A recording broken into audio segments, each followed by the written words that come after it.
شہر رمضان الذی انزل فیہ القرآن ھدی للناس بینات من الھدی والفرقان اما بعد۔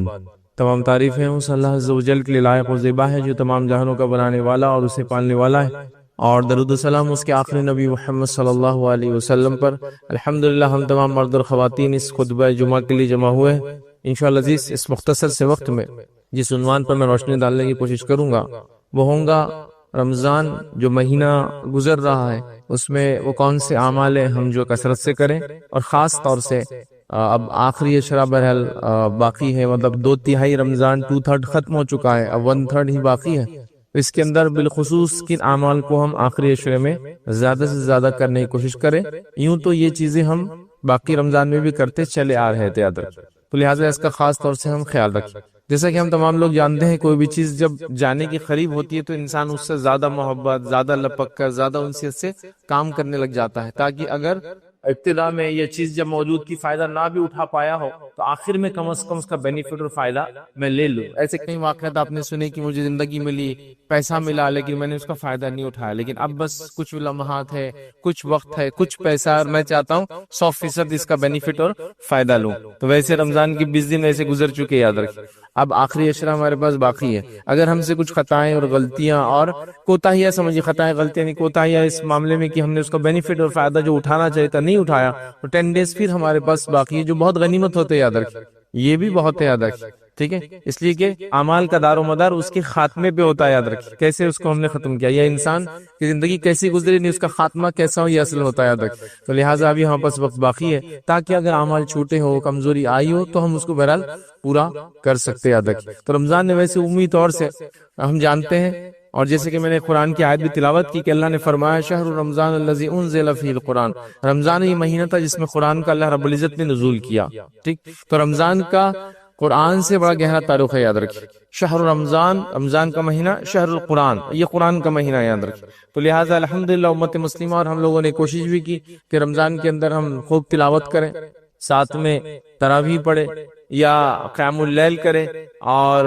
جو ہے قرآن کو سنیں۔ کچھ لوگوں نے سنا بھی جو پڑھ نہیں پائے یا پڑھنے سے کسی وجہ سے، تو یاد رکھیے اس اہتمام کو آپ نے کیا ہے تو ابھی اس کو جاری رکھیے، اور اگر نہیں کیا ہے تو خاص طور سے اس کو شروع کر دیجیے۔ اگر دن گزر گئے ہیں رمضان میں ہم نے نہیں کر پائے تو اب کر لیجیے، اس لیے کہ 10 دن بھی بہت غنیمت ہوتے یاد رکھیے، تلاوت کے لیے، اپنے رب کو راضی کرنے کے لیے یاد رکھیے، اور عبادت کے لیے۔ تو لہٰذا اس عشرے میں خاص طور سے اس کا جو ہے اہتمام کرنے کی کوشش کریں کہ ہم قرآن کی جو ہے زیادہ سے زیادہ جو ہے تلاوت کریں یاد رکھیے۔ اور یاد رکھیے رمضان ہی نہیں بلکہ سال بھر ایک معمول اپنا ہم بنا لے، ایک جس کو کہتے ہیں ایک سسٹم بنا لے کہ ہم سال بھر ہر روز قرآن کا کچھ نہ کچھ حصہ جو ہے ضرور جو ہے پڑھنے کا ایک معمول بنا لے یاد رکھیے۔ لیکن بہرحال ہمارے پاس ایسا کوئی معمول ایک سسٹم نظر نہیں آتا یاد رکھیں، الا ماشاء اللہ، مطلب اللہ نے جس کو توفیق دی اور جس کے لیے آسان کر دی اعمال تو بہرحال لوگ کر رہے ہیں، لیکن ہر کسی کے لیے آسان نظر نہیں آ رہا یاد رکھیں کہ ہم اس کو بھلا بیٹھتے ہیں، اور بہت مخصوص وقت میں قرآن یاد آتا ہے کہ ہاں قرآن بھی پڑھنا چاہیے ہمیں۔ اور یہ بڑی تعجب کی بات ہے یاد رکھیے، ایسے اوقات میں ایسے لوگوں کے لیے کبھی کبھی پڑھا جاتا ہے جس کا نہ ان کو فائدہ ہوتا ہے نہ کچھ ہوتا ہے یاد رکھیے۔ مطلب قرآن پڑھا جا رہا ہے وہ زندگی کے لیے قرآن یاد رکھیں، لیکن عموماً پڑھا جا رہا ہے جب کوئی دنیا سے چلا جا رہا ہے یا جانے سے قریب ہے پڑھا جا رہا ہے، ٹھیک ہے، یا پھر اس کی بات یا اس کا تذکرہ تب آ رہا ہے جب لڑائی ہو رہی، جھگڑا ہو رہا، تو لائیے قرآن کو اس کا قسم کھا لیتے اس کی اور اس کو گواہ بنا لیتے اپنے مسائل پر، تو بہرحال تب ہوتا ہے۔ تو ایسا مت کیجیے، اللہ کے لیے قرآن کو ایک معمول بنا دیجیے کہ روٹینلی ہم پڑھیں گے، ڈیلی کا ایک معمول ہم سیٹ کر لیں۔ اگر رمضان کی یہ 20 دن پڑھے تو آگے 10 دن نہیں پڑھیں گے، یہ اس لیے بھی خاص طور سے میں کہہ رہا ہوں کہ آخری اشرا یا رمضان جیسے جیسے خاتمے کی طرف چلتا ہے تو ویسے ویسے اعمال کی کمزوریاں ہم میں یاد رکھیے آنا شروع ہو جاتی ہے یاد رکھیے، اور جو پچھلے چند سالوں سے ٹرینڈز چل پڑے یاد رکھیے، جس کا تذکرہ میں نے پچھلے جمعہ بھی کیا تھا، وہ ٹرینڈز ایسے ہیں کہ 10 رمضان کے بعد مسجدیں بھی خالی نظر آتی ہیں، 10 رمضان کے بعد عبادتوں میں بھی کمزوری نظر آتی ہے، اور ایک سائیکولوجیکل ایفیکٹ یہ دکھ رہا ہے کہ 10 رمضان ہو گیا اور اس میں اگر ایک قرآن کہیں سن لیا تو بس رمضان اب ختم ہو گیا، اب اس کے بعد ہم کچھ بھی کر سکتے ہیں،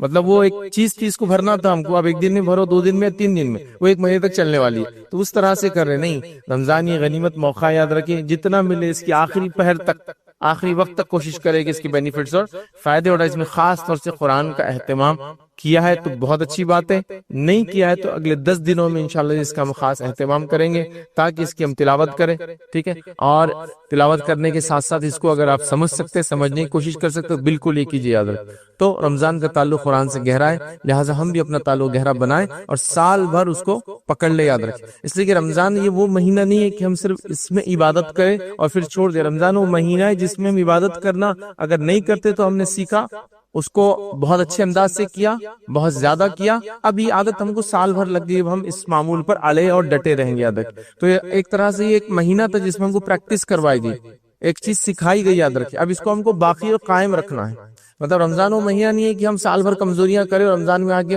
اچھے عمل کرے، پھر سال بھر کا کوٹا فل کر کے ہم جو ہے پھر اپنی زندگی کو معمول پر نہیں۔ رمضان وہ مہینہ تھا جس میں جو کوتاہیاں غلطیاں ہم سے ہوئی تھی سال بھر، رمضان آیا ہم نے اس کو پر کیا اور اس کے بعد ہم قائم ہو گئے ان چیزوں پر جو رمضان میں ہم نے کیا۔ مطلب ایک ٹریننگ پیریڈ تھا جس پیریڈ کا ہم نے فائدہ یہ اٹھایا کہ اس میں جو چیزیں سیکھی اب سال بھر زندگی میں باقی رہیں گی اور وہ زندگی کا ایک پارٹ اور معمول بن جائیں گی، یاد رکھیں۔ دنیا کی کتنے کورسز ہیں اور کتنی ایسی چیزیں ہیں جس کو آپ صرف زندگی میں ایک بار کرتے ہیں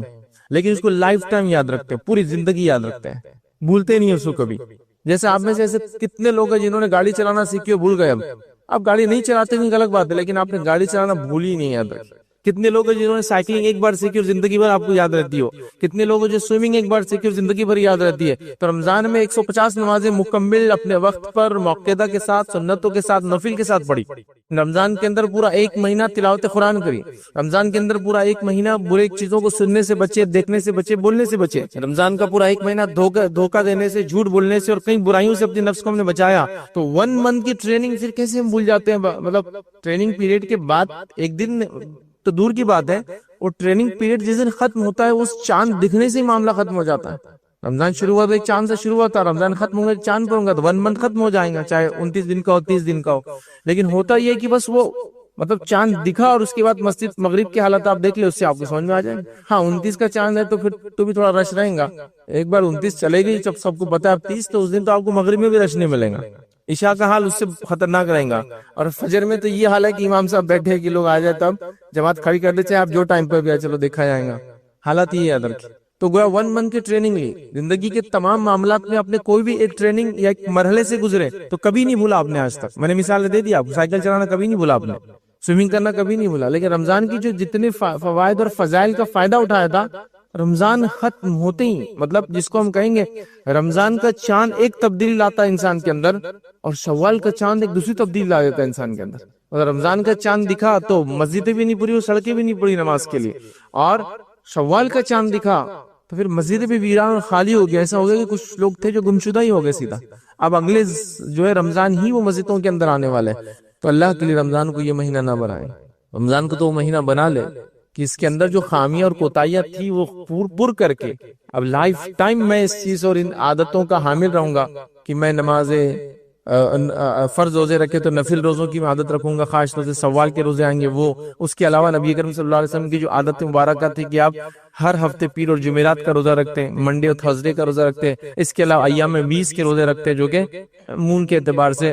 13، 14 اور 15 ہوتی ہے مون کی، یاد رکھیں چاند کی، اس میں آپ روزے رکھتے ہیں، یہ آپ کا معمول تھا، یاد رکھیں۔ اور اس کے بڑے فوائد بھی یاد رکھیں، اور اس کے فضیلت میں ایک ہے کہ جو شوال کے 6 روزے رکھیں گا سال بھر روزے رکھنے کا ثواب رمضان کے بعد اگر رکھے تو۔ اور دوسرا یہ کہ جو ایام 20 کے روزے رکھتا ہے، جو ہر مہینے 3 روزے ہوتے ہیں، تو اس کی بھی مثال ایسی ہے جیسے اس نے سال بھر روزے رکھا، اس لیے کہ اللہ تعالیٰ ایک نیکی کا بدلہ 10 سے بڑھا دیتا ہے۔ تو آپ ہر مہینے 3 روزے رکھیں گے، ظاہر سی بات ہے مطلب آپ نے ایسا مثال ہے جیسا آپ نے پورا مہینہ ہی روزہ رکھا، مطلب پورا سال ہی روزہ رکھا، ماشاءاللہ۔ تو بہرحال اس کا اہتمام کرنے کی کوشش کریں گے۔ تو رمضان کی جو ٹریننگ جو ہم نے حاصل کی اس کو ہم بھولیں گے نہیں، یاد رکھیں، اس کو ہم زندگی بھر کے لیے اپنے اندر نفس میں ڈال لیں گے۔ جیسے رمضان میں بہت سارے لوگ بری عادتوں سے پورا دن بچے رہتے ہیں، کھانے کی بری عادتیں، پینے کی بری عادتیں، ہے نا، جو لت بولتے ہیں جن کو عام زبان میں، ہے نا، بچے رہتے ہیں، لیکن رمضان ختم ہوتے پھر اس میں مبتلا ہو جاتا ہے۔ ایسا مت کیجیے، یاد رکھیے، ایسا مت کیجیے، ورنہ یہ بہت بری مثال ہوگی، یاد رکھیے، اس شخص کی جس کو موقع دیا گیا اور اس نے اس موقع کا فائدہ نہیں اٹھایا، یاد رکھیے۔ نبی اکرم صلی اللہ علیہ وسلم اس حدیث کو یاد کیجیے، طویل حدیث ہے بس، لیکن اس کے اندر کا ایک جو پوائنٹ ہمارے لیے رمضان سے متعلق ہو یہ ہے کہ اللہ کے رسول صلی اللہ علیہ وسلم ممبر پہ ایک مرتبہ چڑھے اور اس پہ چڑھتے وقت آمین کہا۔ سوال کیا گیا کہ آپ نے آمین ہی کیوں کہا، ایسا عمل کیوں کیا؟ تو کہا جبرائیل میرے پاس آئے تو مجھ سے کہا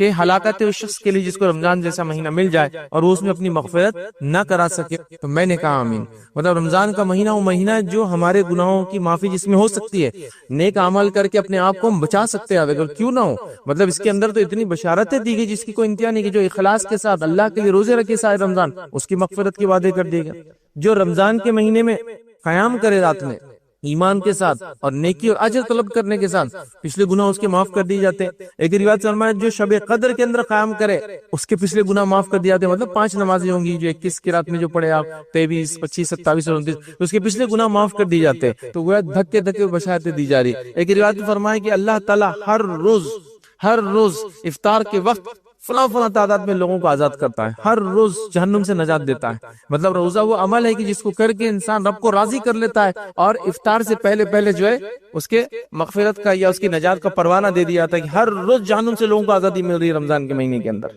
تو یہ کس چیز کی علامت ہے؟ اسی طرح رمضان کا مہینہ جب آتا ہے تو حدیث میں فرمایا گیا اس کی فضیلت میں یہ بات آتی ہے کہ جنت کے دروازے کھول دیے جاتے ہیں اور ایک بھی بند نہیں ہوتا، اور جہنم کے دروازے بند کر دیے جاتے ہیں، ایک بھی کھلا نہیں ہوتا. یہ کس چیز کا اعلان ہے؟ اعلان عام بول سکتے ہیں اس کہ جنت کھلی ہے پالو، جہنم بند ہے بچ جاؤ. کھلا اعلان ہے. مطلب جس کو کہیں گے ایک اوپن، جس کو آفر دیا گیا ہے، فائدہ اٹھا لو جتنا اٹھا سکتے ہو. مطلب ایک مال ہے، آپ کو کہہ دیا جائے ہاتھ میں جتنا آتا ہے اور آنکھ پہ جتنا آتا ہے سب لے جاؤ فری. تو آدمی کیا کریں گے؟ اندازہ لگائے. تو یہ آفر ہے، یاد رکھیے، جنرس آفر ہے اللہ تعالیٰ کی طرف سے، اس کو ہم ضائع نہ کریں. تو تلاوت قرآن ہم نے دیکھی، روزوں کا ہم نے اہتمام کیا، آگے بھی ہم جو کرتے رہیں گے. روزوں میں کوئی کوتاہی اگر ہو رہی ہے تو ہم کو بچنے کی ضرورت ہے، اس لیے کہ روزے کے اندر انسان جھوٹ بولنا اگر نہ چھوڑے، دھوکہ دینا نہ چھوڑے، چغلی نہ چھوڑے، غیبت نہ چھوڑے، برائی نہ چھوڑے، بری چیز سننا اور دیکھنا نہ چھوڑے، تو اس کو روزے کا فائدہ نہیں ملتا. یاد رکھیے، اس کو روزے کا بینیفٹ نہیں ملتا. ہاں اس کی فاسٹنگ ہو جاتی ہے، مطلب ایک اٹینڈنس تو ہو گئی اس کی، لیکن اس کو بینیفٹ جو ملنا چاہیے تھے فاسٹنگ کے، پھر وہ بینیفٹ روزہ رکھنے کے نہیں ملتے. بلکہ اللہ کے رسول نے تو فرمایا کہ جو شخص رمضان میں روزہ رکھے، جھوٹ بولنا نہ چھوڑے، ٹھیک ہے، تو اللہ تعالیٰ کو کوئی حاجت نہیں کہ ایسا انسان بھوکا اور پیاسا رہے. ٹھیک، تو لہٰذا ہمیں چاہیے کہ ہم روزوں کو جو ہے اچھے سے گزارے، اور آنے والے 10 دن کے اندر بھی جو ہے خاص طور سے اس کا اہتمام کرے، اور روزے کے اندر وہ ساری چیزوں سے بچنے کی کوشش کرے، اس سے روزہ ضائع ہوتا ہے اور روزہ خراب ہوتا ہے. اسی طرح آخری عشرہ بہرحال آ چکا ہے، اور آخری عشرے کے اندر اس چیز کا خاص اہتمام کریں کہ خوب دعائیں کریں. خوب دعائیں کریں. یاد رکھیں، ویسے کوشش بھی ہونا چاہیے اور اس ساتھ دعا بھی ہونا چاہیے. اب کچھ چیزیں ایسی اس کی ہم کوشش کرتے ہیں، لیکن بہرحال وہ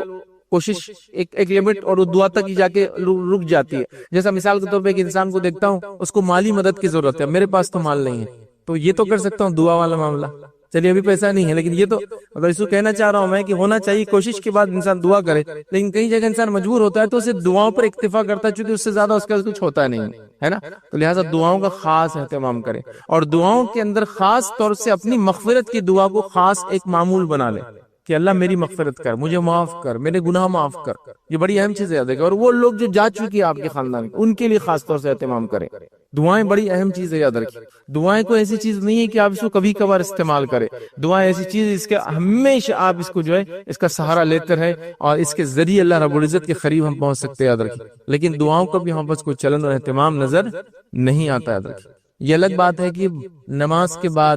باجماعت دعا کرنا سنت سے ثابت نہیں ہے، لیکن اس کا یہ معنی نہیں ہے کہ زندگی میں دعا کبھی کرنا ہی نہیں ہے. حالات ہی نظر آ رہے ہیں، زندگی کوئی دعا ہی نہیں ہو رہی ہے، ہاتھ ہی نہیں اٹھ رہا ہے. دعاؤں کا اہتمام کریں، ہے نا. یہ جگہ ثابت نہیں کہ ہر نماز کے بعد کامنلی دعائیں ہوتی ہیں مسجد میں، یہ ثابت نہیں سنت سے. اللہ کے رسول نے پوری زندگی میں کبھی نہیں کروایا، کبھی نہیں. نماز استسقاء میں کروایا، جمعے کے خطبے میں جو ہے آپ دعائیں کراتے تھے، وہ ایک الگ بات ہے، لیکن نماز کے بعد نہیں کبھی. لیکن ہمارا حال یہ ہوگا کہ ہم کبھی دعا ہی نہیں کر رہے، ہم کو لگا دعا ہی نہیں پا. یہ دعا بڑی اہم چیز ہے، یاد رکھیے. اور دعا اتنی اہم چیز ہے، یاد رکھیے، کہ جس کی کوئی انتہا نہیں. مطلب یہ جس کو کہیں گے ایسی عبادت ہے جو کبھی کبھار کرنے والی نہیں ہے، جس کو میں یوں سمجھا سکتا ہوں سمجھنے کے لیے کہ دعا کوئی اسپیئر ویل نہیں ہے آپ کی گاڑی کا، جو کبھی ضرورت پڑے تو آپ لگا کے گاڑی چلا لے. دعا یہ اسٹیئرنگ ویل ہے آپ کی گاڑی کا، جس کے بغیر گاڑی چل ہی نہیں سکتی آپ. مطلب گاڑی میں بیٹھے کہ اس کو پکڑنا ہے اور اسی سے گاڑی کو پھر سٹارٹ کر کے آگے چلانا ہے نا. اسٹیئرنگ ویل جو گاڑی کا ہوتا ہے، یہ اسپیئر ویل نہیں ہے. ہم کو لگا دعا اسپیئر ویل ہے جو کبھی کبھار لگائے، ضرورت پڑی تو ایگزام آ گئے، تو مصیبت آ گئی، دکھ آ گئی، پریشانی آ گئی، بیمار آ گئی. یاد رکھیے، جب انسان خوشحالی میں اللہ کو یاد رکھتا ہے تو رسول اللہ صلی اللہ علیہ وسلم فرماتے ہیں اللہ تعالیٰ اس کو تنگدستی میں یاد رکھتا ہے. پھر یاد رکھنے سے مراد کیا؟ دعائیں کرے، حاجت کرے کہ ریلائز کے سامنے، تو اللہ تعالیٰ اس کو تنگدستی میں یاد کرتا ہے. اس کا معنی یہ بھی ہوا کہ انسان اگر صحت میں یاد رکھے اللہ تعالیٰ کو، تو اللہ تعالیٰ اس کو بیماریوں میں بھی پھر یاد رکھتا ہے. ٹھیک ہے، تو یہ بڑی اہم بات ہے، یاد رکھیں. لیکن ہم نے دعاؤں کو یاد رکھیے چھوڑ دیا. تو رمضان کے مہینے میں خاص طور سے آخری اشرا ہے، خوب دعاؤں کا اہتمام کریں، خوب دعاؤں کا اہتمام کریں. ویسے کچھ لوگ روایت بیان کرتے ہیں لیکن یہ روایت صحیح نہیں ہے کہ پہلا اشرا رحمت کا، دوسرا برکت کا، تیسرا مغفرت، صحیح نہیں ہے. لیکن رمضان کیونکہ خاتمے کی طرف جا رہا ہے تو اس کی انٹینسٹی اب بڑھ رہی ہے، یاد رکھیے. تو لہٰذا اس اعتبار سے کروں خوب دعائیں کیجیے، اور دعاؤں میں یہ دعا خاص ہے جو اپنے مغفرت کے لیے، جہنم سے نجات کے لیے، جنت کو پانے کے لیے، درجات کو بلند کرنے کے لیے، یہ بڑی اہم چیزیں یاد رکھیے. اور نبی اکرم صلی اللہ علیہ وسلم فرمایا کہ جو شخص 3 مرتبہ جہنم سے نجات مانگتا ہے تو جہنم اللہ سے کہتی ہے کہ اللہ اس کو نجات دے دے، مجھ سے پناہ دے دے اس کو. اور جو شخص 3 مرتبہ اللہ سے جنت کا سوال کرتا ہے تو جنت کہتی ہے اللہ اس کو مجھ میں بھیج دے. تو کیا کیجیے دعا، اللہم اسألک الجنۃ ونعوذ بک من النار، 3 بار پڑھیے اس کو. ٹھیک ہے، تو یہ ہم مانگ رہے اللہ تعالیٰ سے، تو دعائیں کیجیے، دعاؤں کا اہتمام کیجیے. اور خاص طور سے جو میں نے کہا نا، دعاؤں میں جو ہے اپنے آپ کو یاد رکھیں اور دعاؤں میں ساری امت کو یاد رکھیں. کوشش تو کرنا چاہیے جو کچھ ہم کر سکتے ہیں، لیکن کچھ جگہ یہ حالت نظر آ رہی ہے کہ اب دعا یہ کوشش باقی رہے گی ہمارے لیے، تو وہ کیجیے. امت کے دیکھیے حالات کس طرح سے چل رہے ہیں. آپ اگر خوش اپنے گھر میں صحت کے ساتھ ہے تو بڑی نعمت مل گئی آپ کو، بڑی نعمت مل گئی آپ کو. لوگوں کو دیکھیے بیماریوں سے پریشان ہے، امن و امان کی کمی سے پریشان ہے، لوگوں کے ظلم و زیادتی سے پریشان ہے، اور مالی کمی سے پریشان ہے. غربت کا یہ حال ہے کہ لوگوں کے پاس کھانے کے لیے نہیں. اللہ نے ہم تمام کو سبز دیا، تو ہم یاد رکھیں اپنے آپ کو اور ان لوگوں کو جو اس چیز سے محروم ہیں یا جو آزمائش اور ٹیسٹ سے گزر رہے ہیں، ان کو بھی اپنی دعا میں یاد رکھیں، اور اس کے بعد جو کر سکتے وہ کریں. اسی طرح رمضان کا آخری اشرا ہے تو خاص طور سے میں گزارش کروں گا کہ صدقات اور خیرات کا اہتمام کریں. یہ بڑی اہم چیزیں یاد رکھیں، صدقات اور خیرات. لیکن ہمارے پاس حالت یہ ہے کہ جیسے جیسے عشرہ آگے بڑھتا جاتا ہے صدقات اور خیرات کی کمی ہوتی جاتی ہے. ریزن یہ ہے کہ ہم لوگوں نے بہت ساری چیزوں کو لوازمات میں ڈال دیا رمضان کی، جس کے نتیجے میں جس کے ایکسپنسز اتنے ہائی ہو چکے ہیں کہ وہ میٹ کرتے کرتے پورا رمضان ایسے ہی گزر جاتا، پوری انکم اسی میں لگ جاتی. رمضان کا آخری عشرہ مطلب اب وہ عید کی تیاری ہے. رمضان کا آخری عشرہ آخرت کی تیاری بڑھنا چاہیے تھا، محبت عید کی تیاری بڑھ رہی ہے، تو شاپنگ زیادہ ہو رہی ہے، پیسہ زیادہ خرچ ہو رہا ہے، لیکن لوگوں پر نہیں ہو رہا ہے، مستحقین پر نہیں ہو رہا ہے، ضرورت مندوں پہ نہیں ہو رہا ہے، بیماروں پہ نہیں ہو رہا ہے، لوگوں کو جو ہے مصیبت ان کی دور کرنے نہیں ہو رہا ہے، ان کے قرض اتارنے پہ نہیں ہو رہا ہے، وہ پیسہ خرچ ہو رہا ہے. یاد رکھیے اپنے ہی نفس پہ ہم خرچ کر رہے ہیں، اپنے آپ کو ڈیولپمنٹ کرنے پہ کر رہے ہیں، حالانکہ یہ سب چیزوں کی ضرورت نہیں. کوئی زائد ہو جاتا ہے، مطلب ہم غلو کرتے ہیں جس کو کہتے ہیں حد سے زیادہ بڑھ جاتا ہے چیزوں کے استعمال کے اندر. یاد رکھیں تو لہٰذا خرچ کرنے کا معمول کریں، اور ان خاص 10 دنوں کے اندر صدقات اور خیرات کا اور زیادہ اہتمام کریں. نبی اکرم صلی اللہ علیہ وسلم کے تعلق سے آتا ہے کہ رمضان میں اب عام دنوں سے زیادہ صدقہ کرتے ہیں. اسی کوشش کریں کہ اب کریں، اگر اب تک نہیں ہو تو اب کریں، اور خاص طور سے جب شب قدر ہوتی ہے اس رات میں بھی کرنے کی کوشش کریں، کیونکہ شب قدر تو جس کو ہم کہیں گے وہ پورے رمضان کا ایک جیم ہے. مطلب رمضان اگر ایک تاج ہے تو اس کا بڑا نگینہ جو ہے شب قدر جو رمضان میں ہم کو دی جاتی ہے. یاد رکھیں ٹھیک ہے. تو بہرحال رمضان میں خاص طور سے شب قدر میں کوشش کریں کہ صدقات اور معمول یاد رکھیں صدقات اور خیرات کا بنائیں. اسی طرح آخری عشرہ یاد رکھیے، اور جو لوگ اپنی زکوٰۃ رمضان میں ہی نکالتے ہیں، ویسے زکوٰۃ تو دینا ہے جب اس پہ 1 سال گزر جائے، رمضان ہو غیر رمضان ہو اس سے کوئی مسئلہ نہیں ہے، لیکن ہمارے پاس ایک سسٹم بنا ہوا ہے کہ لوگ رمضان میں زکوٰۃ نکالتے ہیں. ٹھیک ہے، اگر آپ کا وہ سسٹم ہے، آپ اسی سائیکل چلاتے ہیں اپنے، تو بڑا ٹھیک ہے، آپ وہ کر سکتے ہیں، مسئلہ نہیں ہے. لیکن اصولی بات تو ہے کہ 365 دن اگر رمضان سے پہلے ہو جائے، 355 دن معاف کرنا 1 سال، تو آپ کو رمضان سے پہلے دینا ہے، لیٹ نہیں کرنا ہے. لیکن کبھی ایڈوانس دینا ہے آپ کو کہ میری زکوٰۃ جو ہے رمضان کے بعد محرم میں ہوتی ہے، لیکن میں 3 مہینے پہلے اس کو دے دینا چاہ رہا ہوں، تو وہ تو مسئلہ نہیں. ایڈوانس زکوٰۃ دے رہے ہیں وہ مسئلہ نہیں، کر سکتے اس کو نکالیں، اس کا حساب کرے. زکوٰۃ نکالنے میں ایک جو میں نے چلن دیکھا لوگوں کا وہ یہ ہے کہ ہمارے ابا 20,000 دیتے تھے، اب میں نے 25,000 دے رہا ہوں. لیکن ابا 20 کیوں دیتے تھے اور تم 25 کیوں دے رہے ہو؟ حساب کیا ہے اس کا؟ نہیں، حساب نہیں کرتے ہم، بس ابا 20 دیتے تھے ہم 25 دے رہے. زکوٰۃ ایسا ابا 20 دیتے تھے میں 25 دے رہا ہوں، 29 دیتے، اس پہ نہیں ہوتی ہے. زکوٰۃ جو ہے آپ کے پاس اگر کوئی مال نصاب سے زیادہ ہو تو اس پہ 2.5% ہوتی ہے، پھر وہ 20,000 بھی ہو سکتا ہے اور 20 لاکھ بھی ہو سکتا ہے آپ کا. لیکن ہم نے معمول بنا لیا 20,000 25,000 30,000. ایک صاحب کہنے لگے میں تو زکوٰۃ بند مٹھی دیتا ہوں. زکوٰۃ بند مٹھی نہیں چلتی. کتنا دیا پھر آپ نے؟ تو بولے وہ نہیں معلوم رہتا، بس اب انہوں آئے تو ان کو کچھ دے دیا، انہوں آئے تو انہوں کچھ دے دیا. ایسی زکوٰۃ نہیں ہوتی. جیسا نماز ہے 4 رکعت ظہر کی پڑھنا ہے تو ایسا بس بند مٹھی پڑھ رہا ہوں، بغیر سوچے سمجھے پڑھ رہا ہوں، جتنی چاہے پڑھ رہا ہوں. نہیں، فرائض ہے تو فکس ہے. ہاں آپ یہ کہیں کہ میری زکوٰۃ 100 روپے ہو رہی تھی، میں نے بند مٹھی 500 دیا، ویری گڈ. لیکن بند مٹھی کے چکر میں پتا چلا 100 زکوٰۃ تھی اور 20 روپے دے رہے ہیں آپ، چونکہ ابا 20 دیتے تھے میں 25 دے رہا، بولے 5,000 بڑھا دیا. ایسا نہیں ہوتا ہے، حساب کریں. ہاں آپ کی 20 نہیں 15,000 ہو تو 15 دے کے 5 صدقہ کرے. پھر صدقہ تو بڑی افضل چیز ہے. زکوٰۃ تو فرض ہے، دینا ہی یاد رکھیں، صدقہ ہے. بہرحال کرنا چاہیے، تو بند مٹھی نہیں، حساب کرے، ہاں اس کے بعد زائد بند مٹھی جتنا دینا دیا، وہ مسئلہ نہیں کوئی بھی انشاءاللہ، لیکن حساب کرنا چاہیے زکوٰۃ کو، تو حساب نہیں ہو بس سسٹم نہیں، زکوٰۃ نکالے، اس کا حساب کرے، اس کا نصاب چیک کرے، آلریڈی ریکارڈڈ ویڈیوز میرے آن لائن آپ اس کو دیکھ سکتے ہیں، اس کو دے، اور زکوٰۃ کو سب سے پہلے یاد رکھیے اپنے مستحق رشتہ داروں تک پہنچائے، یاد رکھیے وہ سب سے زیادہ اس کے حقدار ہوتے ہیں۔ تلاش کیجئے بیمار کون ہے، تلاش کیجئے غریب کون ہے، تلاش کیجئے مخروص کون ہے، قرض لے کے بیچارہ پریشان ہے، تلاش کیجئے جس کو ضرورت مند کون ہے، تلاش کیجئے جن کے بچے جو ہے پڑھائی لکھائی سے دور ہو چکے، تلاش کیجئے وہ جو مجبوراً کام کرنے جا رہے ہیں، تلاش کیجئے ان کے گھر کی عورتوں کو بھی آپ دیکھ رہے ہیں بیچاریاں کام کرنے نکل رہی، چھوٹے موٹے کام کر رہے، ضرورت مند تو ہو گیا نا بیچارہ۔ اور زکوٰۃ میں بھی خاص طور سے رشتہ داروں کو دیجیے، اور رشتہ داروں میں ان کو دیجیے جو مانگتے نہیں آپ سے، جس کو یہ کہیں گے کہ فقیر ہوتا ہے جو آ کر مانگتا ہے آپ سے، اور ایک مسکین ہوتا ہے جس کو آپ کو ڈھونڈ کر دینا پڑتا ہے، تو آپ ڈھونڈیے ایسے لوگوں کو، ہو سکتا ہے وہ نظر نہ آئے، ہو سکتا ہے وہ آپ سے مانگے نہیں کبھی، لیکن ان کے حالات، کنڈیشن، معاملات سمجھ میں آتا ہے کہ ضرورت مند ہے، تو بہرحال ضرورت مند لوگوں تک سب سے پہلے اپنے ریلیٹیوز میں پہنچائیے، پھر اس کے بعد کا دائرہ، ہو سکتا ہے آپ کا محلہ ہو، پھر آپ کا شہر ہو، اور پھر اس کے بعد دائرہ یہ ہو۔ نبی اکرم صلی اللہ علیہ وسلم کے زمانے میں یہی معاملہ ہوتا تھا، زکوٰۃ اس شہر کے مالدار لوگوں سے لی جاتی تھی اور وہیں کی غریبوں میں تقسیم کی جاتی تھی ادھر، تو لہٰذا اس میں سب سے پہلے آپ کے مستحق رشتہ دار ہوتے ہیں اور باقی دیگر لوگ ہوتے ہیں ادھر۔ کوشش کریں کہ اگر آپ لوگ تھوڑا حساب کتاب رکھیں کہ وہ میرے 5 رشتہ دار ہیں جو زکوٰۃ کے مستحق ہیں، ہے نا، اور میری زکوٰۃ نکل رہی ہے 100 روپیہ، اور اگر میں 5 کو 20 روپے نہ دیتے ہوئے اگر ڈسکس کروں اور کچھ لوگوں کو ابھی 5 دے دوں اور ایک آدمی کو تھوڑا زیادہ دے کر ایک روزگار سے لگا دیتا ہوں تاکہ یہ فہرست سے نکل جاتا ہے، تو اگلے سالوں میں دوسروں سے وعدہ کرتا ہوں کہ پھر اگلے سال کی میں تم کو دیتا ہوں، تاکہ ایک ایک کر کے لوگ فہرست سے نکلتے جائے، یہ سب سے اچھا طریقہ ہوگا کہ زکوٰۃ نے وہ کام کیا جس کو اس کا مقصد تھا کہ غربت کو دنیا سے دور کر دینا، غربت کو مسلمانوں سے دور کر دینا، لیکن ہم کیا کریں، 100 روپے میری زکوٰۃ نکل رہی ہے، 20 لوگوں کو 5 روپے دے رہے، کسی کا بھی مسئلہ حل نہیں ہوتا اس کے اندر، کسی کو بھی اس کا جو ہے بینیفٹ نہیں ہو رہا ہے، 5 روپے سب میں بڑھ جا رہے، عید ہو جا رہی ہے، کپڑے لے رہے، معاملہ ختم، پھر اگلے سال کھڑا ہے زکوٰۃ، پھر آپ اگلے سال اس کو 5 دے رہے اور غیر رشتہ داروں کو 5 دے رہے، سب کو 5 دے رہے، پھر وہ لوگ کھڑے، تو کیا کیجئے، اس کو حساب کیجئے، طے کیجئے کہ بھائی فلاں ایک صاحب ہے، میری 100 روپے زکوٰۃ نکلتی ہے، ایک سیکنڈ ہینڈ آٹو رکشہ آ جاتا ہے 80 روپے میں، میں کیا کرتا ہوں، اس بھائی کو اب ڈسکس کرتا ہوں، 4 کو بولتا ہوں کہ یہ سال آپ کو نہیں، پہلے ان کی مدد کر دیتا ہوں، یا 2 کی ایک ساتھ کر سکتا ہوں، اتنی زکوٰۃ آپ کی تو ماشاءاللہ میں تم دونوں کو فلاں 200 میری زکوٰۃ روپے نکل رہی ہے، چلو دونوں کو میں کرتا ہوں، تو 2 لوگوں کو روزگار سے لگا دیا، زکوٰۃ کے مانگنے والے لوگوں کی فہرست میں سے 2 لوگوں کو آپ نے ہمیشہ کے لیے کٹ کر دیا، اب 3 بچے ہیں، اگلے سالوں کی زکوٰۃ آپ کو پھر مدد کریں گے، تو زکوٰۃ کو اس طرح سے دینے کی کوشش کی، ٹھیک ہے، ہمارے پاس کوئی سینٹرلائز سسٹم نہیں ہے کہ زکوٰۃ جمع ہو پھر ڈسبرس کی جائے، جو نبی اکرم صلی اللہ علیہ وسلم کے زمانے میں ہوتا بیت المال تھا،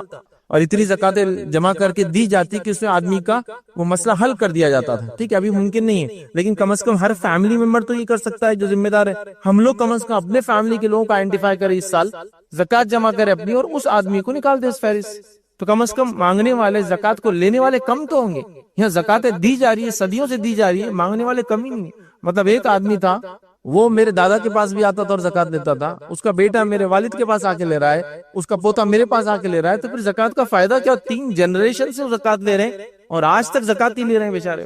تو زکوٰۃ کا بینیفٹ کہاں ہوا، تو اللہ کے لیے زکوٰۃ کو نکالیے اور اپنے رشتہ داروں سے اس کو دینا شروع کیجیے، یاد رکھیں، اور بہت سارے لوگ جو آپ پائیں گے اپنے طرف، ان سے آپ شروع کیجیے، پھر اس کے بعد آگے بڑھنے کی جو ہم جو کوشش کریں، چونکہ زکوٰۃ کا معاملہ تھا اور آخری اشرا ہے، تقریباً لوگ اب بس نکالنے کے لیے بس وہ رہتا ہے کہ زکوٰۃ تقریباً کچھ تو پہلے نکال دیتے ہیں، کچھ لوگ نکال رہے ہیں، یاد رکھیں زکوٰۃ میں اس چیز کا خیال رکھیں کہ جب نصاب آپ کرتے ہیں کسی چیز کا اور نصاب کو پہنچ جاتی ہے، تو زکوٰۃ جس دن آپ پہ واجب ہوئی تھی، جس دن آپ نکال رہے ہیں، اس دن کے حساب سے ان چیزوں کی قیمتیں ہوں گی اور اس پر آپ اس کی زکوٰۃ دیں گے۔ اس بار بہت ساری بات آتا ہے، لوگ پوچھتے اور آج کل زیادہ پوچھ رہے، شاید سونے کا قیمت بڑھتے جا رہی ہے، آسمان کو چھو رہی ہے، تو جس وقت لیے تھے وہ قیمت سے دے یا آج جو قیمت چل رہی ہو دے، دیکھیے جس وقت لیے تھے اس قیمت سے نہیں دینا ہے آپ کو، آج جو قیمت چل رہی ہے اللہ نے آج برکت دے دی نا اس میں، تو پھر آپ کیوں چاہتے ہیں کہ واپس آپ ریورس لے جائیں اپنی برکت کو، تو آج کے حساب سے آپ کو دینا پڑے گا، تو آپ جو بھی 85 86 87 ہزار روپے کا یہ پیور کا یاد رکھیے قیمت اور دام ہے، اس کے حساب سے دینا ہے اندر کی، تو بیچنے کی چیزوں کے اوپر یاد رکھیے، دیگر سٹاکس ہوتے وغیرہ ان چیزوں کے اوپر بھی یاد رکھیے، اس چیز کو ذہن میں رکھنا ہے۔ اس کے ساتھ ایک چیز اور بتا دوں، بہت سے لوگ جو تجارت کرتے ہیں وہ یہ سوال کرتے ہیں کہ مال جو تجارت کا ہوتا ہے اس کے سیلنگ پرائس پر زکوٰۃ ہے یا اس کی کاسٹ پرائس پر، جس لینڈنگ پرائس، مطلب میں نے جتنے میں لایا اس پہ زکوٰۃ دوں، جیسا میں نے 100 روپے کا مال لایا لیکن یہ بکتا 120 روپے میں، یہ میرا سیل پرائس ہے، تو زکوٰۃ 120 پر ہے، 100 پر نہیں، چونکہ یہ آپ کا اتنا پیسہ آنے والا ہے نا، تو مال آپ کا ہوا 120 کا نہ کہ 100 روپے کا، تو لینڈنگ کاسٹ نہیں، سیلنگ کاسٹ کے اوپر یا جو دام میں بکتا ہے اس اعتبار سے آپ کو اس کا اماؤنٹ اور پیسہ یاد رکھیے اس میں دینا ہے، یاد رکھیے۔ تو زکوٰۃ نکالیے، پوری نکالیے، جب زکوٰۃ ہو جائے اس کے بعد صدقات کا اہتمام کیجیے، یاد رکھیے یہ بڑی اہم چیز ہے، یاد رکھیے۔ زکوٰۃ تو صرف 2.5% ہے، لیکن ابھی آپ کا 97.5 باقی ہے، اس میں صدقات وغیرہ کا اسپیشل اہتمام ہم کریں کہ ہم صدقات کو نکالیں۔ تو صدقات کی بات بہرحال ہوگی، اور صدقات کو بھی کوشش کریں کہ اپنے رشتہ داروں کو سب سے پہلے اس کا حقدار بنائیں، اور رشتہ داروں میں کوئی نہ ہو تو اس کے بعد اور اس کے بعد والے لوگوں تک اس کو پہنچائے، اور کوشش کرے کہ سماج کے جب رشتہ دار وغیرہ ختم ہو جاتا ان لوگوں کو پہنچائے سماج کے جو سب سے زیادہ ویکسٹ سیکشن ہوتا ہے سماج کا، اور سب سے زیادہ امکانات ہوتے ہیں کہ مال کی کمی سے برائی کی طرف چلے جائے، جس میں یتیم ہو سکتا ہے اگر غریب ہو تو، خاص طور سے بیوہ عورت ہو سکتی ہے اگر اس کے پاس پیسہ نہ ہو، اس کے ساتھ بچے وغیرہ ہو تو برائی کی طرف جانے کے امکانات زیادہ ہے، تو یہ مستحق ہوتے ہیں، تو ان کو تلاش کریں اور ان تک اپنے صدقات اور زکوٰۃ کو خاص طور سے پہنچائیں۔ اسی طرح رمضان کا مہینہ ہے اور آخری عشرے کی ہم بات کر رہے ہیں، اور شب قدر کی بات نہ ہو تو ہو ہی نہیں سکتا۔ ایسا میں نے کہا شب قدر ایک کراؤن کے اندر جیسا ایک جم بڑا ایک نگینہ ہوتا ہے، شب قدر رمضان کی ویسی خصوصیت ہے، یاد رکھیے۔ اب اس یہ کیوں دی گئی اس کی حکمت کو آپ سمجھنے کی کوشش کریں، جس کے تعلق سے کچھ روایتیں آتی ہیں جو تفسیر کے اندر آپ کو ملیں گی، یاد رکھیں، جس کے تعلق سے ایک واقعہ ایسا آتا ہے کہ صحابہ کے سامنے ایک واقعہ سنایا گیا کچھ اشخاص کا یا ایک شخص کا جو ہم سے پہلے گزرا تھا، اور اس نے لگاتار 80 سال تک اللہ کے لیے نماز قائم کی، لگاتار 80 سال تک وہ اللہ تعالیٰ سے توبہ اور استغفار کرتا رہا، لگاتار 80 سال تک اس نے فلاں عمل کیے۔ تو صحابہ نے جب یہ باتیں سنی تو ان کو رشک آیا کہ اللہ کے رسول صلی اللہ علیہ وسلم، یہ پچھلی امتوں کی زندگیاں لمبی تھی تو یہ 80 سال تک نماز پڑھ رہا ہے، 80 سال تک توبہ کر رہا ہے، 80 سال تک فلاں عمل کر رہا ہے، ہماری تو لائف سپین بڑی چھوٹی چھوٹی ہے، تو ہم کو تو یہ چانس ہی نہیں ملے گا نا 80 ایئرس کا بینیفٹ لینے کے لیے۔ ایک انسان کی زندگی 1000 سال ہو اور اس میں سے 80 سال تک نماز پڑھے، 80 سال تک توبہ کرے تو ہو سکتا ہے، بٹ ایک انسان کی زندگی 80 سال ہی نہیں جاتی ہے تو کیسے وہ ثواب پائیں گا؟ تو یہ بتائی جاتی ہے حکمت جو مفسرین نے لکھا ہے کہ کیوں یہ رات ہم کو جو دی گئی، اس کی وجوہات میں سے ایک وجہ یہ بھی ہو سکتی ہے۔ تو یہ رات نبی اکرم صلی اللہ علیہ وسلم کو دے دی گئی، اور یہ رات بتا دی گئی، اور نبی اکرم صلی اللہ علیہ وسلم سے تاریخ کو بتا دی گئی۔ ابھی تو ہم جو کرتے ہیں 21 23 25 27 اور 29 21 23 25 27 تو 29 میں سے ایک منا رہے، لیکن نبی اکرم صلی اللہ علیہ وسلم کو ڈاٹ اس کی ڈیٹ بتا دی گئی تھی کہ یہ تاریخ پر ہے، اور حدیث میں یہ الفاظ ہے کہ نبی اکرم صلی اللہ علیہ وسلم اس کی تاریخ کو لے کر نکلے تاکہ صحابہ کو میں بتا دوں کہ تاریخ کیا ہے شب قدر۔ لیکن ہوا یہ کہ وہاں جھگڑا چل رہا تھا دو لوگوں میں، اور اس جھگڑے کو دیکھ کر اس کو نپٹانے کے اندر نبی اکرم صلی اللہ علیہ وسلم فرماتے ہیں کہ میں آیا تھا، مجھے تاریخ شب قدر کی بتا دی گئی تھی کہ تم کو بتا دوں، لیکن یہ جو ایک جھگڑا ہو گیا اس وجہ سے تاریخ میرے ذہن سے اٹھا لی گئی۔ تو دیکھیں اب جھگڑا، فتنہ، فساد کتنی بری چیز ہے کہ شب قدر کی تاریخ نبی اکرم صلی اللہ علیہ وسلم بتا دی گئی۔ تو آپ نے فرمایا اب اس کو آخری عشرے میں تلاش کرو۔ ایک روایت نے فرمایا اس کو آخری عشرے کی تاخرات میں تلاش کرو۔ تاخرات یہاں ہو گیا، ہمارے پاس صرف 27 کو منایا جاتا ہے، یہ غلط ہے۔ آپ کو آخری عشرے کی تاخراتوں میں پوری 5 راتوں میں آپ اس کو تلاش اس کو کرنا ہے، قدر کو یاد رکھیں۔ کیوں دی گئی؟ ہم کم وقت میں کم عمروں میں زیادہ عمل کر لیں۔ کتنے عمل کر لیں آپ سب جانتے ہیں، لیلۃ القدر 1000 مہینوں سے افضل ہے، اور 1000 مہینے 63 سال اور 4 مہینے ہوتے ہیں، یاد رکھیں۔ اس کو اگر سالوں میں کنورٹ کر لے تو 80 والا تھا نا، وہ 80 سال کا ہو رہا تھا کہ 80 سال اس نے عبادت کی، 80 سال نماز قائم کی، 80 سال توبہ استغفار کیا۔ تو ہم کو بھی ایک رات دے دی گئی کہ چلو تم کو 80 سال عمر ملے نہ ملے، ہر سال ایک رات ملیں گی جو 1000 مہینوں سے افضل ہے۔ اب کتنی افضل ہے؟ آدمی کی انٹینسٹی، نیت کے اعتبار سے اللہ اعمال کو روایت میں آتا ہے 1 سے 10 گنا، اور کچھ اعمال کو تو 1 سے 700 گنا، اور کچھ کو اس سے زیادہ ملٹیپل ٹائم بڑھا دیتا ہے۔ تو یہ تو لیسٹ بینیفٹ ہے 1000 منتھس، سب سے کم اجر ہے، یاد رکھیے۔ اب اس کے بعد ایک آدمی کی شدت، اس کی محبت، اس کا لگن، اس کا اخلاص، اس کام کے اندر جس نیت سے اس نے اس کام کو کیا، اب یہ 1 سے لے کر 10، 10 سے لے کر 700 اور ملٹیپل ٹائم کتنا ملے گا وہ اللہ تعالیٰ کو تو کیا وہ تو جتنا چاہے دے سکتا ہے۔ بندہ بس کوشش تو کرے، مانگے تو صحیح، عمل تو کرے۔ 1000 جو ہے مہینے کا اجر و ثواب، 80 سال میں 83 سال 4 مہینے ہوتے ہیں، یاد رکھیں حساب کے اعتبار اتنا اجر و ثواب ملتا ہے۔ کس کا؟ ایک رات جاگنے کا، اس میں عبادت کرنے۔ اب شب قدر میں کیا کرنا ہے ہم کو اور آپ کو؟ شب قدر یاد رکھیے رات جو شروع ہوتی ہے مغرب سے شروع ہو جاتی ہے، ٹھیک ہے، مغرب ہوئی رات چالو ہوگی، کب تک چلتی ہے؟ فجر کے ہونے تک، مطلب ابھی یہ زمانے میں آپ سمجھ لیجیے سحر کا آخری وقت قدر کا آخری وقت ہے،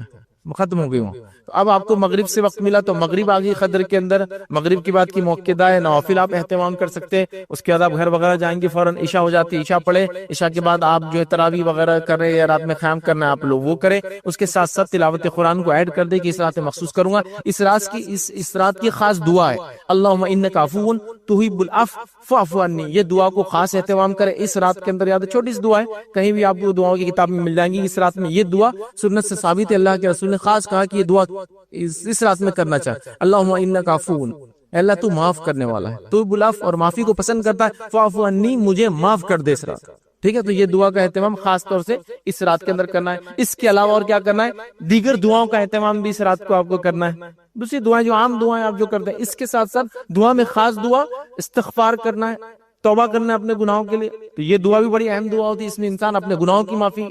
طلب کرتا ہے، اور خاص طور سے عام دنوں میں بھی جو سحر کا وقت ہوتا ہے اس کا استغفار اللہ پسند کرتا ہے، اور مومنوں کی صفت قرآن نے بتائی کہ وہ اسحار سحر کے اندر استغفار کرتا ہے، تو خاص طور سے قدر بھی اگر ہے تو سحر کا جو وقت ہوتا ہے خاص طور سے استغفار کا اس میں اہتمام کیجیے، یاد رکھیے، ٹھیک ہے، صدقات اور خیرات کا اس رات میں اہتمام کیجیے، یاد رکھیے خاص طور سے چونکہ بڑی افضل رات ہے، اور صدقات اور خیرات بھی ایک مالی عبادت ہے، زکوٰۃ وغیرہ تو فرض ہے وہ کبھی بھی دیجیے، وہ مسئلہ نہیں اس کا، لیکن صدقات اور خیرات خاص عبادت ہے جو الگ سے انسان نفلی کرتا ہے، تو ظاہر سی بات ہے اس کو آپ شب قدر کے اندر بھی مستحقین کو ڈھونڈ کر کھانا کھلانے کی شکل میں، کپڑے پہنانے کی شکل میں، راشن وغیرہ کی مدد کی شکل میں، اور کئی مصیبتیں اور پریشانیاں لوگوں کی بھائی دیکھیے تلاش کرے اور جائے، ان کو اہتمام کرے کہ ان کو ڈھونڈ کر وہ چیز کو دینے کی جو ہم کوشش کریں، اس طرح سے جو ہمیں کوشش کرنا چاہیے اس رات میں جتنے ہو سکتے ہیں زیادہ سے زیادہ اعمال کرنے کی ہم کوشش کریں، لیکن بڑی افسوس کی بات ہے، یاد رکھیے قدر بھی آتی ہے اور یوں ہی بس چلی جاتی ہے، زیادہ سے زیادہ یہ اہتمام ہوتا ہے کہ ہر روز رات میں 12-1 بجے تک جاگ رہے تو قدر میں 2 بجے تک جاگ لیں گے بس، لیکن اعمال کیا ہے اس کے اندر، نہیں اعمال زیادہ نہیں ہو پا رہے ہیں، تو پھر یہ بات تو درست نہیں ہوئی، یاد رکھیں یہ بات تو درست نہیں ہوئی، اور ہم نے رمضان کا فائدہ نہیں اٹھایا، شب قدر جیسی رات دی کی فائدہ نہیں اٹھایا، اور اپنی مغفرت کا سامان پھر رمضان میں ہم جمع نہیں کر پائیں گے، یاد رکھیں یہ بڑی اہم چیز ہے، یاد رکھیں اس کو سمجھنے کی کوشش کریں، انشاءاللہ جیسے آخری بات فطرے کی رکھوں گا، لیکن اگلے جمعہ اور ہم تفصیلات میں اس کو دیکھیں گے، تو فطرے کا یاد رکھیے لوگ رمضان میں یاد رکھیے فطرہ دینا ہے، ابھی صرف یہ بات کہوں گا اس جمعہ میں آپ کو کہ فطرے آپ جو رمضان میں دینا ہے وہ آپ کب دیں گے معلوم آپ کو، جب عید کا چاند دکھیں گا اس کے بعد سے لے کر تو عید کی نماز کے پہلے آپ کو دینا ہے آپ کی، میں نے کئی لوگوں سے سنا ہے کہ وہ ہم نے فطرے میں اس کو ابھی دے دیے، فطرہ ابھی نہیں دے سکتے آپ، مطلب رمضان والے انہیں سحر کر لیں گا، افطار کر لیں گا، سحر افطار کے لیے فطرہ نہیں ہے، فطرہ عید کی حکمت سے دیا جا رہا ہے، عید الفطر اس لیے اس کو کہا جا رہا ہے، ٹھیک ہے، اس لیے کہ عید کے دن کھائے پیے لوگ، کوئی بھوکا نہ رہے، کوئی مانگنے والا نہ رہے، کوئی پریشان نہ رہے، تو رمضان کے لیے نہیں ہے، رمضان میں اگر دے دیا فطرہ آپ نے تو ختم، چھوڑ دیجیے اس کو، صدقہ تھا وہ، فطرہ دیا جاتا ہے صرف عید کی چاند دکھنے کے بعد سے لے کر آپ کی نماز سے پہلے، آپ نے اگر نماز پڑھ لی عید کی تو اس کے بعد فطرہ نہیں ہوتا، پھر صدقہ ہو جاتا ہو، فائدہ نہیں ہو آپ کو، تو عید کی نماز سے آپ کی عید کی نماز سے پہلے، تو اپنے رشتہ داروں کو، دوستوں کو، محلے میں کچھ لوگ ہیں جو مستحق ہیں ان کو ڈھونڈ کے رکھیے، ذہن میں رکھیے، عید کا چاند دیکھا دے دیجیے، ہاں اگر کوئی کلیکٹ کر رہا ہے، جمع کر رہا ہے، جیسا کہ کوئی مسجد، کوئی مدرسہ، کوئی چیریٹیبل آرگنائزیشن جمع کر کے ڈسبرس کرے تو ایڈوانس دینے میں کوئی حرج نہیں، لیکن ان کا بھی کام ہے وہ عید کی نماز چاند دیکھنے کے بعد سے اس کو ڈسبرس کرے اور نماز سے پہلے اس کو دے، ان کا بھی کام یہ طے کرے، وہ تو کر سکتے، کوئی مسئلہ نہیں، ایسے بڑی تنظیمیں ہوتی جو آسانی سے والنٹیئرز ہوتے ہیں، نام لکھ لے پہلے فوراً لوگوں کو پہنچا دے، تو ویسا کرنا، تو جمع کرنے کے لیے آپ 26 سے جمع کیجیے، 27 سے 28 سے کوئی مسئلہ نہیں، ڈسبرس دینے کا ٹائم اس کا یہ ہے، لیکن تو میں نے بہت سارے لوگوں سے سنا ہم تو کیا کرتے بولے فطرہ ایک رمضان کو ہی دے دیتے، فائدہ ہونا لوگوں کو رمضان میں، ارے فطرہ عید کے لیے ہے تاکہ لوگ عید میں کھائے پیے کوئی بھوکے نہ رہے، اچھا اس میں یہ خطرہ بھی نہ لے، بہت سارے لوگ میں نے دیکھا فطرہ دیتے ہیں، خطرہ کیا لے رہے کہ وہ کسی کو طے نہیں کیا پہلے سے، اب نماز کو جانے کا ٹائم ہے اور لے کے بھاگ رہے اناج، تو پھر آپ کے سامنے آ جاتے وہ لوگ جو پروفیشنل ہوتے، رکشوں میں آ رہے آپ کے پاس، لوڈنگ رکشا میں اناج بھرا ہوا ہے، اس کے آپ کے اناج کو رکھنے کی جگہ نہیں، آپ بولو لے رکھ لے کہیں تو اس کے اوپر ڈال رہا ہو، ایسا پھینک دو اوپر ڈالو، بولے اتنا بھر گیا، یہ تو مستحق ہی نہیں بچا نا، اتنا کنٹلوں میں اناج لے کے گھوم رہا ہے وہ، مستحق کہاں رہا وہ، آپ سمجھ رہے، یا پھر عید گاہ لے کے چلے جاتے ہیں بلا تفریق، مذہب اور ملت کسی کی بھی جھولی میں ڈال دے رہے اٹھا کر، عیدگاہ میں بھی لے جاتے ہیں لوگ، چادر پھیلا کر بیٹھے ہیں اس میں ڈال دیتے، ایسا مت کیجیے، آرگنائز وے میں کیجیے نا ہر کام کو، یہ کیا طریقہ ہے کہ کوئی بھی چیز کو بس کیسے بھی کرے، محلے کے اندر، رشتہ داروں کے اندر، آس پڑوس میں، پڑوسی محلے میں، سلم ایریاز شہر کے بڑے بڑے ہوتے ہیں، پہلے سے طے کرے کس کو دینا ہے، اور بس چاند دیکھا اس کے بعد جا کے دے دینا، کیا اس پہ اتنا مشکل ہے؟ کچھ لوگ سوال کرتے نہیں، بولے وہ عید کی مصروفیت اتنی رہتی کہ اگر آپ پہلے بول دو نا رمضان میں کبھی تو ہم پہلے دے دیتے ہیں،